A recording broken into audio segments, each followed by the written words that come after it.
Oh, okay, Joey here. Here to celebrate this amazing album, Physical Graffiti, released in February of 1975, of course by Led Zeppelin. It's their sixth studio album and their first double album, so it's a double album. The curious thing about it, there are many curious, interesting facts about the album, but the material was written and recorded over a 3 or 4 year period. It was 2 years, released 2 years after their previous studio album, which was House of the Holy. But they had recordings of material going back to 71. Yeah, so and that probably explains why it's a double album, because like many rock acts of the period, they'd just have a big collection of songs and they'd think, let's do a double album. And that's what they did.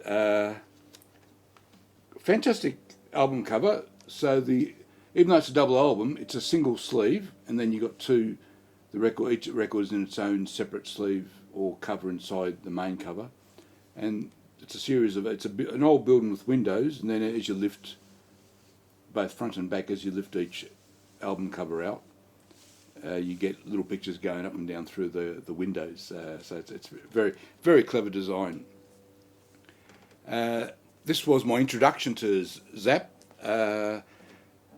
Trampled Underfoot and Boogie with Stu got some airplay on our local AM radio station. We only had AM radio back then. This is 1975. Trampled Underfoot and Boogie with Stu got some airplay, and that was the first time I had heard any Led Zeppelin. And it sort of, I guess, also marked a moment. It's early high school years. It marks a moment, and I'm sure most of us go through this, where we all of a sudden realise, there's more to music than the top 40, right? Who's this band, Led Zeppelin? Of course, they've already been around forever by then, relatively speaking. I'm going to go through a couple of songs. So I mentioned 2 songs from the album. The 2 songs I'm going to look at are 2 other fantastic songs. 10 Years Gone, epic song, and Black Country Woman. That's why I've got my resonator out. Not sure if Jimmy Page played the resonator on that song, but it's a fantastic acoustic blues style number. We sometimes forget the quantity and quality of acoustic numbers Led Zeppelin did from day one. Yeah, so they're obviously a famous hard rock outfit, and rightly so. But every album had acoustic numbers. Some albums more than others, and invariably they're fantastic. I just want to quickly show you this book I bought earlier in the year that I've been reading very slowly. I'm not a big book reader these days. It's a biography of Jimmy Page, about his life from early on in his career till I guess the breakup of Led Zeppelin, or maybe a bit beyond. Led Zeppelin is still together I'm about 3/4 of the way through the book. But I'll quickly mention 2 interesting things from that book. Number one, you're probably aware that Jimmy Page was a well-known session muso around the early to mid-60s, well before he established Led Zeppelin. In fact, by the age of 21, he had already made a very good living in the industry, probably enough to buy his own house and all that sort of thing. And a lot of those early rock acts knew Jimmy Page via his session work, and he'd also do various appearances in tours and that sort of stuff. And of course, he's a peer of Jeff Beck, who was also a well-known session muso at the time, did a lot of similar stuff to what Jimmy Page did, roughly the same age. Of course, that they both would end up going through the Yardbirds, and the Yardbirds would eventually become, sort of, in a matter of speaking, Led Zeppelin, via many people leaving and Jimmy Page recruiting his own people, and Jimmy Page effectively became the last surviving member of the Yardbirds and had to recreate his own band, and that's where Led Zeppelin came in. But for a very short period, because of contractual obligations, he had to finish off a couple of concerts, and he used the name the New Yardbirds for a very short while, in place of Led Zeppelin, which came a little bit later.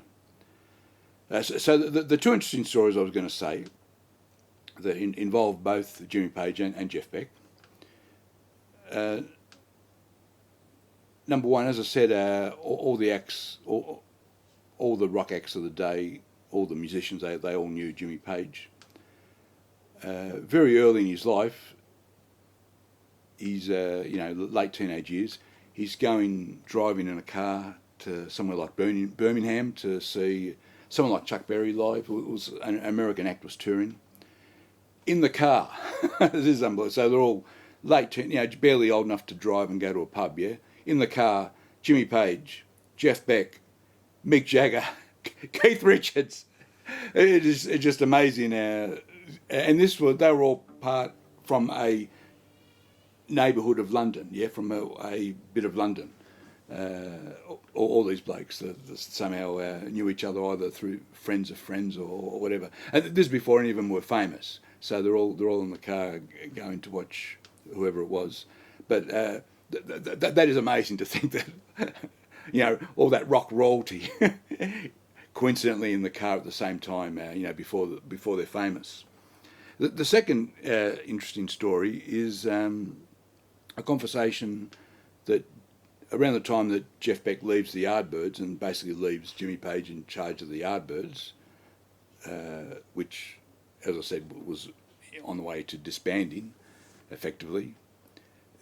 Jeff Beck and Jimmy Page sort of have a conversation about, they both hated that the record companies would, say, force a band like the Yardbirds to release singles for the top 40. And Jeff Beck he hated those top 40 type songs. He really felt that there was more to rock music than that. And they both shared that feeling that there was more to rock music than releasing singles for the top 40. And they felt, so this is the time around the start of Cream. Eric Clapton was in Cream. They both felt that Eric Clapton had the right idea, that sort of Cream was going in that direction. A rock world without singles for the top 40, effectively, where the songs are longer. They're not 2.5 minutes, they're 3.5, 4, 5 minutes, and where there's light and shade in the music. I think that's a quote out of the book. So that's what Jeff Beck wanted to explore. He wanted to leave that whole top 40 world behind him, because he had success in the top 40. Even as a solo act, he had some success, and certainly with the Yardbirds, they'd had a few hit singles. He wanted to leave that behind, and that also would have influenced Jimmy Page and him establishing Led Zeppelin. It was about this new direction in rock music that really didn't like the sort of top 40 world at all. Yeah. So yeah, they're the two stories I had. And speaking of light and shade, let's move on to me showing you Black Country Woman. Let me get it up. Black Country Woman. So there's a funny moment in the album, Physical Graffiti. I'll show you tabs. I'll throw the whole tab up in a minute. On the album, where they must be trying to record outside, and the producer, the sound engineer, hears an aeroplane overhead and says, "Oh, do you want me to get rid of that?" I think he's talking to Robert Plant, and he goes, "Nah, leave it." So that's a funny moment. So, Black Country Woman. Let me put the tabs up. I'll show you the whole of the tab so you can see the tuning. We're in open G, tuning. That means that's the E strings back to a D, the A strings back to a G, the E strings back to a D as well. So you get this G chord if you play all the open strings. You got a half beat rest. Let's try and do it nice and slowly. I only learned this yesterday, but you got to try and get a rhythm going.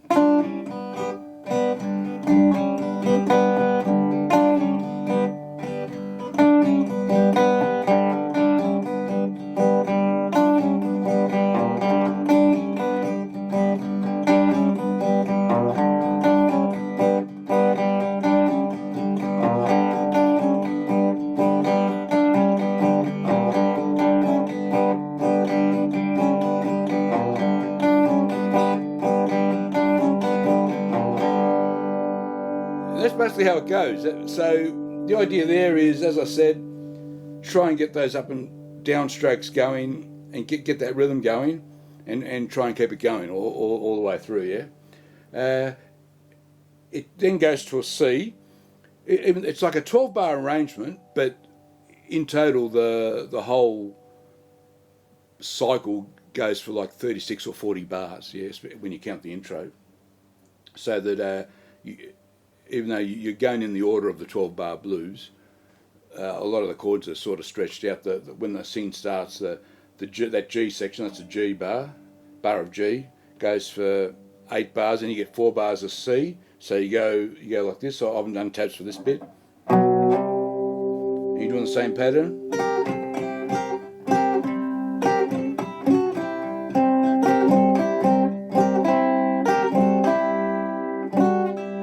And you got this bit.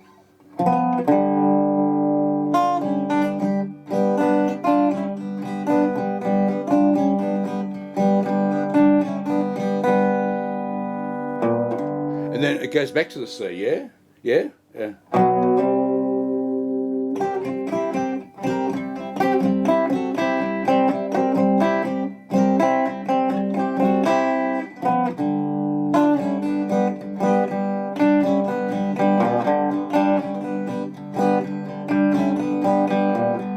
Then you got a D7.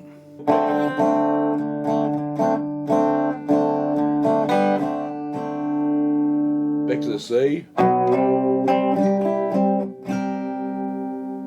And then the C bit ends with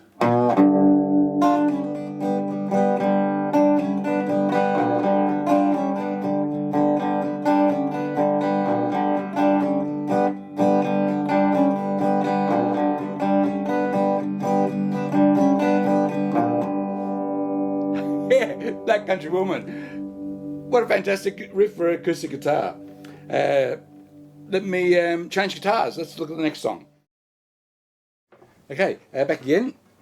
So this time I'm looking at 10 Years Gone. It's not an acoustic song as such. It's, there might be some acoustic guitar in it, but it is predominantly an electric guitar song, even if the electric guitars sometimes have the sort of tone of an acoustic style sound, I guess. With this song, we do drop D tuning, so that low E, the E string, is tuned down to a D, so you get this big D chord if you want. But we rarely use that D note, so you can play most of the song in standard tuning, and there's only a couple of moments where you sort of really need that D string. And in fact, yesterday I was relearning the song, which I learned about 2 years ago, and just relearning bits of it. I'm only going to show a few bits. I was going to just do that in standard tuning. I thought, there's one moment in the song where I really need that low D note, yeah, so I'll show you that moment. So I'm going to use the acoustic just to do that opening riff, and then a couple of the other rhythm bits. So we start with an A chord. I'm going to do my A chord. Usually I'm a sort of person that does an A chord with these 3 fingers. I know people have other ways of doing an A chord. I'm going to do this A chord by having my first finger in between the other 2, yeah? Because then I want to go to this D minor over F shape. Yeah? I've got the tabs up.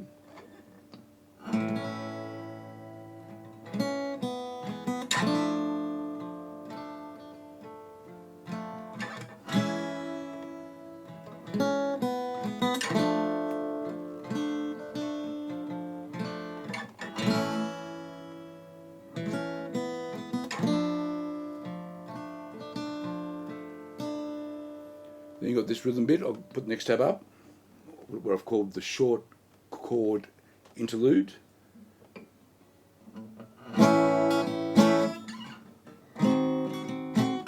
E minor. Oh, sorry, that chord is a D sharp diminished. Yeah, D sharp diminished. So if you can, it is tricky to get to it smoothly. If you can get to this D7 shape, then do the D sharp bass. Yeah, E minor, D major 7, finish on C major 7. Yeah.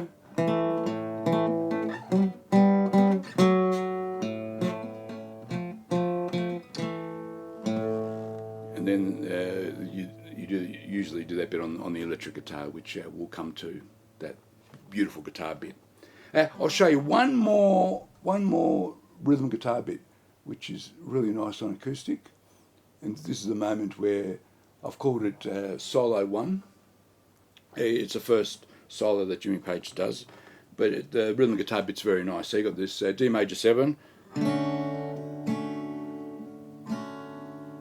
Oh, I haven't shown the strumming notes of that bar. I've just shown the D major 7 chord. You do something like that. This C triad, G triad,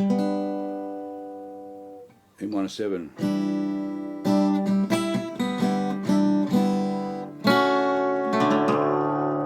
And that's when I need that low D bass, yeah? I experimented with having the F sharp as a bass note. It just didn't sound the same. I'll just do that one more time, yeah?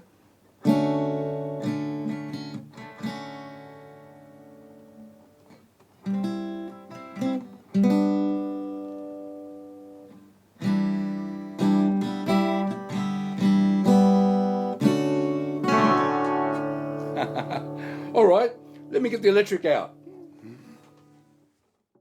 Okay, I just want to show a couple of bits on the guitar. We will go back to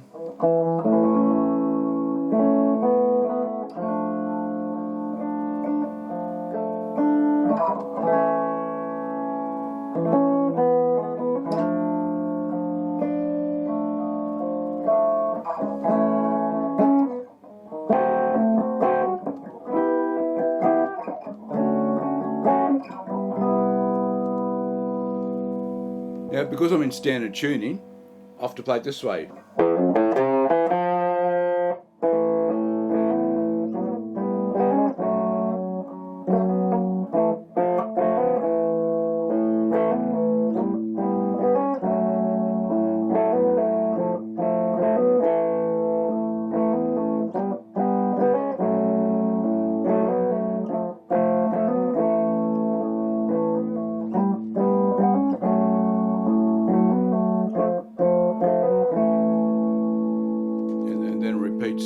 Now I wanted to end with just, it's a very long outro where Jimmy Page is playing loads and loads of different guitar bits, but I'll just show you one really nice guitar bit. I've got tabs, I'll put them up, yeah. So we're up here, and the outro is following sort of that rhythm pattern, and you've got a couple of nice guitar bits doing something like this.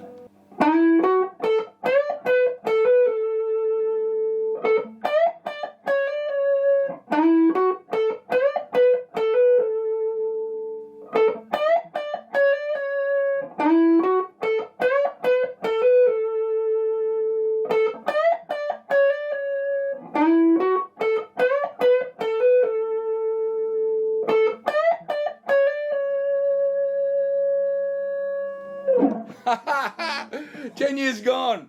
Just a few of the fabulous guitar parts in the song. Hope you enjoyed that. I'll see you next time. Bye bye.